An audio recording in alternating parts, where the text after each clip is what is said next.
Hi friends, is sorry cinema bus அப்டேட்டில் ஒரு லேட்டஸ்டான ஒரு அப்டேட்டோடு வந்திருக்குங்க.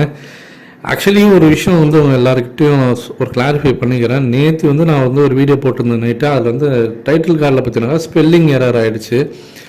அது வந்து நிறைய பேர் வந்து இதை பார்க்க மாட்டிங்களா, போக மாட்டிங்களா, மிஸ்டேக் ஆகிடுச்சு பாருங்கள், மீனிங்காக மாறிடுச்சு பாருங்கள் அப்படின்ற மாதிரிலாம் பேசியிருந்தீங்க.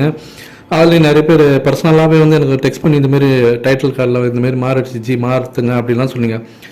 இது வந்து நான் எக்ஸ்பெக்ட் பண்ணவே இல்லை, நான் பார்க்கவே இல்லை. ஆக்சுவலாக நான் வந்து கொஞ்சம் அவசரமாக வெளியில் கிளம்பினேன். ஸோ அதனால் அந்த வீடியோ போட்டுட்டு போயிடலாமே அப்படின்னு சொல்லிட்டு வீடியோ போட்டு நான் வெளியில் போயிட்டேன். நான் நைட்டு வரத்துக்கு ரொம்ப லேட் நைட் ஆகிடுச்சு. நான் அதை பார்த்ததே நீ காலையில் தூங்கி எழுந்த பிறகு தான் நான் பார்த்தேன்னு. ஸோ இது வந்து எப்பயாவது ரேராக ஏதாவது எங்கேயாவது ஒரு தவறு நடக்கலாம். ஸோ அதுக்காக என்னை மன்னிச்சிடுங்க. ஸோ இது வந்து வேணும்னே வந்து போடுறதோ, இது வந்து நம்ம வந்து கேர்லெஸ்ஸாக இருக்கிறதோ எல்லாம் அர்த்தம் கிடையாது. ஹியூமன் எரர் எப்போதுமே எங்கேயுமே நடக்கிற ஒரு விஷயம் தான், ரேராக வந்து பண்ணது தான். ஸோ அதை நான் பார்த்துக்கிறேன். இனிமேட்டு எப்போதுமே நான் போடும்போது கொஞ்சம் கவனமாக நான் பார்த்துக்கிறேன். இப்போ மெயினான விஷயத்துக்கு நம்ம வரும்.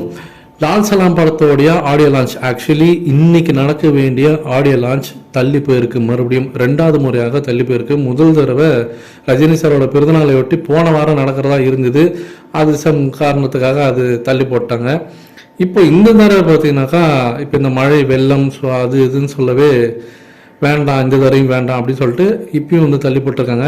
இப்போ அடுத்தது ஒரு புதிய தேதி வந்து உலாவின் இருக்குது. ஸோ இதுதான் அப்படின்ற மாரி ஃபிக்ஸ் பண்ணியிருக்காங்களாம் லைக்கா நிறுவனம். அதே சாய்ராம் இன்ஜினியரிங் காலேஜ் சென்னையில் தான் அது வந்து ஃபிக்ஸ் பண்ணியிருக்காங்க. ஜனவரி 7ஆம் தேதி அன்னைக்கு அந்த ஃபங்க்ஷன் நடக்கிறதாக இப்போ தகவல் வந்திருக்குங்க, ஆடியோ லான்ச். ஸோ ஜனவரி மாதம் 7ஆம் தேதி படம் ரிலீஸ் ஆகிறதுக்கு எக்ஸாக்டாக ஒரு வாரத்துக்கு முன்னாடி தான் அந்த ஆடியோ லான்ச்சே நடக்க போகுது. தலைவரோட ஸ்பீச் கண்டிப்பாக அதில் இருக்கும் அப்படின்ற மாதிரி நியூஸஸ் வந்து எனக்கு.